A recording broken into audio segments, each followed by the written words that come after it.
Townships have rich stories that deserve to be told.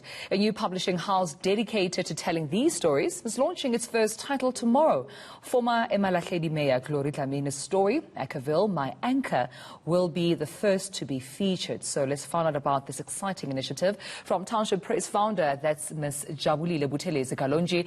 Jabu, good to have you, and thank you so much for your time this morning. This is quite exciting. I mean, and I absolutely agree with you that townships have, authentic and rich stories to be told, and you believe it's the time for some of these stories to emerge. Absolutely. Thank you so much. Good morning, Tumelo. Thank you for having me. I mean, it's really time. We have been basically waiting for this to happen. And I think I wanted to start this in 2017. I remember I first wrote an article in 2017 talking about how important Black literature is in the market. And I think following up that, I actually wrote an article talking about the role of young people in Africa's story. And I think, fast forward to a few years later, one had to do something really, because the importance of us telling stories as African people in our own voice, in our own spaces, documented using our own template is very important and historical to how we shape our societies and essentially the future of the kind of Africa we sort of dream of and wish to have going forward, because we are a people that's quite, deeply rooted in the nature and the fiber of our stories. And I think Township Press, just goes to the heart of that. Yeah. Where all these stories about the township or from the township are so hidden, right? Not everybody knows that there's quite a lot of gems there, but they're so unique. And just because they're ordinary, it doesn't mean that they're boring.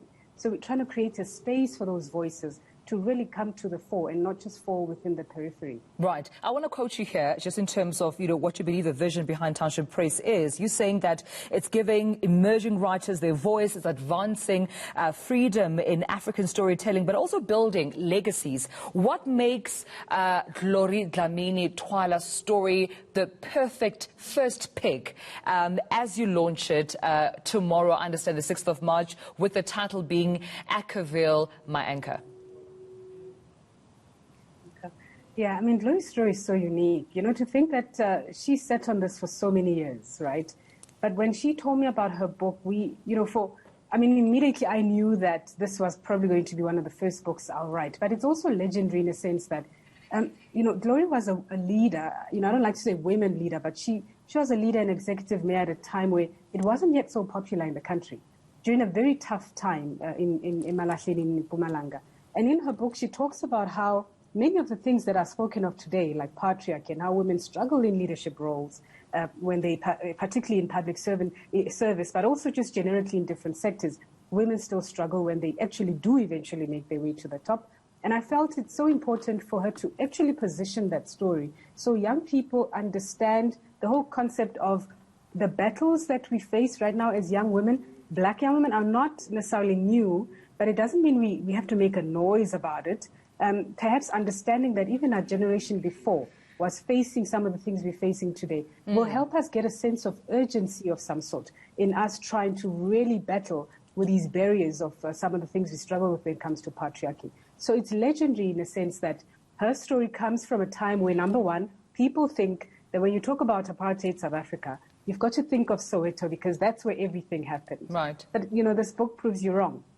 South Africa is such a massive country, and there's so many things, so many pockets of the struggle that took place in different provinces, actually. I think every country every province in our township has a township that's quite historical and linked to just the movement of what was happening in terms of riots and just that landscape of apartheid during those years. And we're trying to bring those to the fore and educate the young ones as well to say, look, Soweto is great, the story is historical, it's legendary. But how about we look at from an aerial point of view and really just try to cover as many South Africans as we possibly can to tell our stories. Well, Jabu, wish you all the best, of course, and thank you so much for joining us and sharing more about your venture, of course. That is Jabulile Buthelezi-Kalonje, the founder of Township Press.